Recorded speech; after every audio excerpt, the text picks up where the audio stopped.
What's up, everybody? Name's Dan here from Team Gigas Gaming here, coming at you with another deck profile. This time we're going to be talking about spellbooks. Now, this isn't just going to be any basic spellbooks. I added my own little twist and flavor onto it.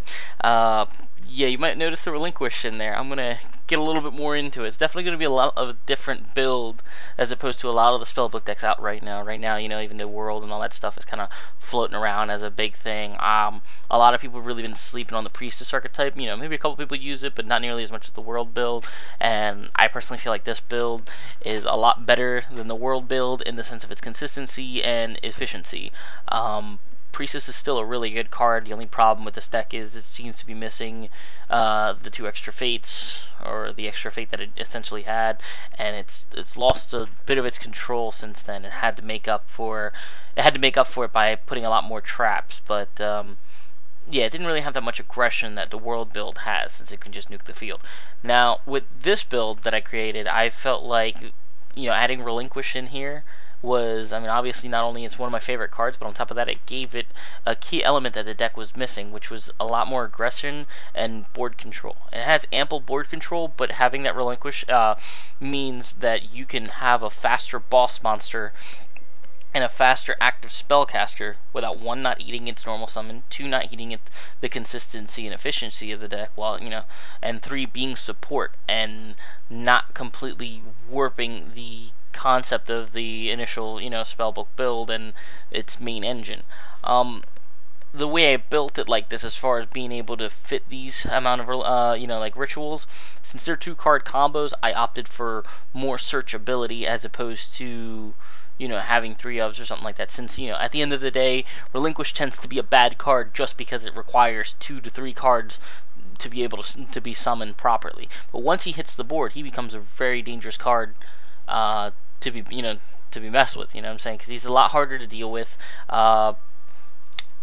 You have to hit at him twice, and really the only outs is you're gonna have to waste a dark hole, you're gonna have to waste, you know, type of back row or something, which, you know, usually you can really take advantage of wisdom and all that stuff, but, you know, you're not really going too hard. It also is very synergistic. It keeps your fate live while you're doing your justice plays. Usually this was one of the bigger problems of the initial priestess build, that you were sacrificing a body in order for you to get a +1. Well, with the relinquish ritual, you can have your normal summon, get your +1, and still have an active spellcaster to keep fate live while keeping your offensive push going. So that mid to late game, you can really do some damage with priestess while still attaining advantage and control for the grind game.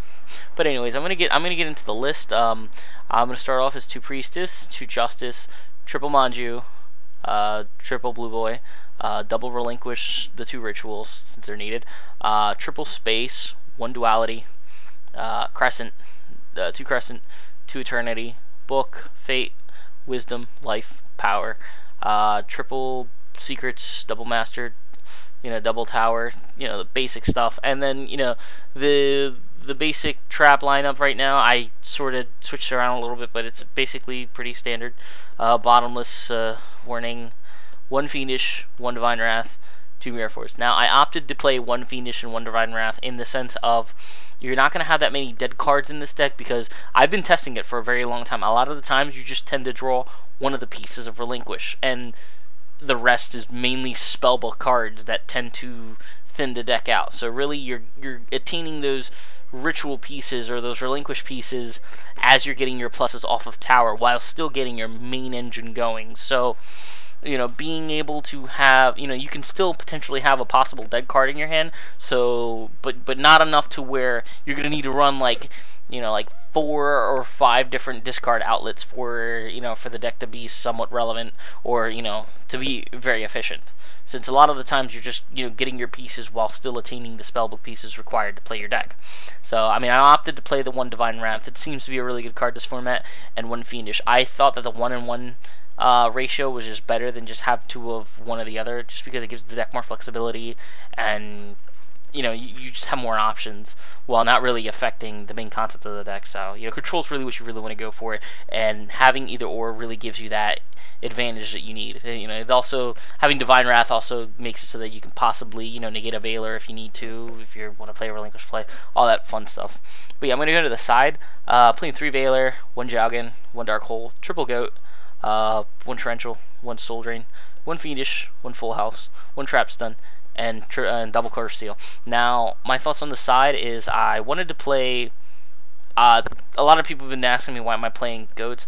I've been playing goats in the sense of I feel like this is just seems to be a bit of a better out to OTK and aggressive decks. For one, it's a spell.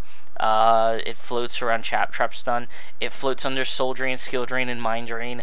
It gives you board presence while being able to stop possible OTKs or definitely hindering it. And it gives you, it gives you possible fodder for relinquish plays next turn. So it's definitely a really good card to have, and it has a lot of little neat stuff you can do with it. The only problem with it is obviously, Gaia Charger tends to be an issue, and it will, hit through it. But other than that, it just seems to be like such a great card, with the exception of that being the only piercing monster out there right now doing some damage. So I mean, in general, being able to, risking piercing in exchange for having possible board presence is something I'll definitely go into and and try to risk for. I'm also playing, I'm playing one Jaugen. A lot of people are probably wondering why I'm not playing Kaiku. I didn't feel like Kaiku was relevant enough for me to play a one of or two of. I mean, although it's a good card, I just felt like Jaugen just did what Kaiko, like it felt like it was a better Kaiko. Like, I mean, it's good to, to be able to remove cards and prevent the opponent from removing cards, but I felt like if I could just, get this level 3 quick and automatically, stop the special summons, it's going to have a much bigger fighting chance as opposed to Kaiko. So, I mean, that's why I kind of opted for that. Plus, I decided to go for other options and other outs that were a bit more safer, since we already have a couple other normals that you really want to land. Dark Hole and Torrential Tribute. Like I said, I just didn't feel like this belonged in the main since I'm playing Relinquish and all that other stuff. It controls enough, but in the event that you're playing against OTK-based decks and decks that just want to swarm with board presence, having the Dark Hole and having the Torrential is still good enough to at least have them to side in at least game 2s or 3. Soul Drain, for water and all that fun stuff. The one Fiendish Chain, like I said, Fire Fist is kind of a thing, so you want to be, like, in the event that game 2 they're going effect heavy, playing against 3-axis Fire Fist, or just playing against, like, just a regular Fire Fist, it's just really good to have that good, like, efficient effectigation. This format, I just feel like that's just the way to go. That's also another reason why I'm also not playing Max E, because I feel like Effect Veiler is doing what I feel like whatever Max E is doing, Effect Veiler can just do that much better. You're already gaining enough board presence with Tower and all that other stuff, so you don't really need to Max E in anything. I'm playing Full House. I feel like this is a really good card in this format, just because like I said, Fire Fist is the thing, and being able to hit a Tenki and like a Tenki and another Tenki or something else that they have on board and knocking out 3 spell card, 3 face downs is a really, really big deal. It's also really good considering that if they have a floating Tenki and then 3 face downs, you can also chain a spell card and then activate this, being able to target and popping 4 possible cards for basically, like, I mean, you're getting a high condition, but it's a feasible condition, and it's, it's a doable condition, and, you can kind of play around it, and you can play it to, to your advantage. So it's definitely a really good card. It's been, it's been pretty underlooked, but it's been working pretty good. It's also decent in the Spellbook mirror, because sometimes you don't mind hitting the tower in order for you to really get a lot of the back row, or at least force a lot of really bad back rows to be chained. So yeah, I mean, it's a good card. Trap Stun just because it's a good card, and Curse Seal because you're playing Spellbooks and you have 22 spells.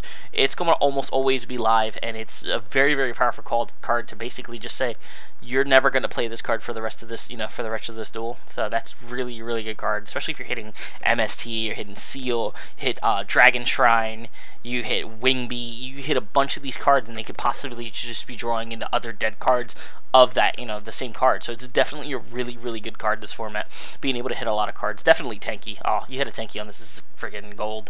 But yeah, onto the extra, you're not really going too much on the extra, you don't go into it that much, but being able to have the variety definitely helps. So I felt like this was the most efficient extra deck that I could build as far as this deck is concerned.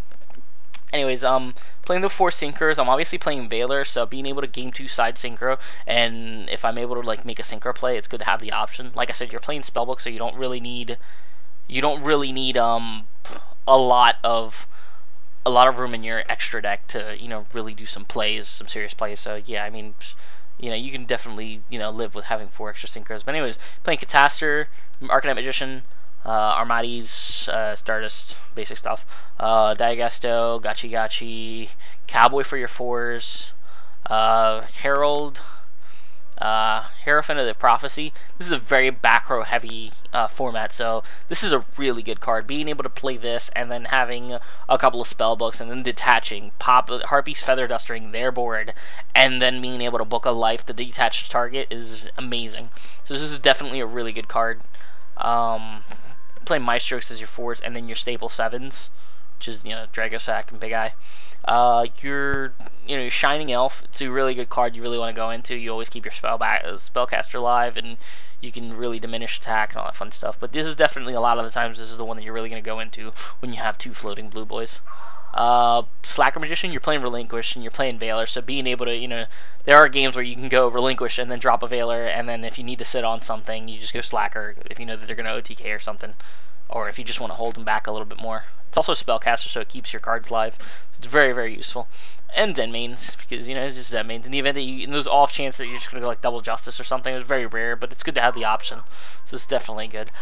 But yeah, this pretty much concludes my video. This deck list, I've been testing for a good 2 weeks now, heading on its 3rd week, and it has been testing fantastic. Being able to play the priestess archetype, drawing into your cards, and also having a secondary option, a secondary out to play under Ophion, to play under Blader, to be a lot more aggressive with a deck that tends to be a bit more passive in control. You sacrifice a little bit of consistency, but not that much, since the deck is already consistent enough as it is, in order for you to have increased options, was a great idea. I thought that it was a pretty good idea.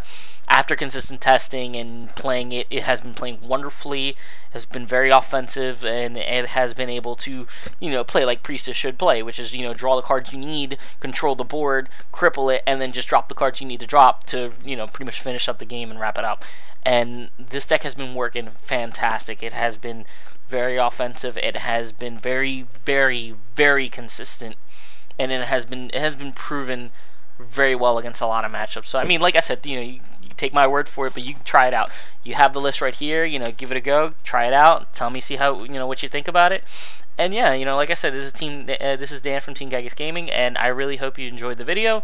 And don't forget to like, rate, subscribe. And yeah, if you need any help with the deck or something, you can send us a message at Team Gigas Gaming at our channel, and I'll be more than inclined to help you guys out. All right, thank you very much for watching my video. Take it easy.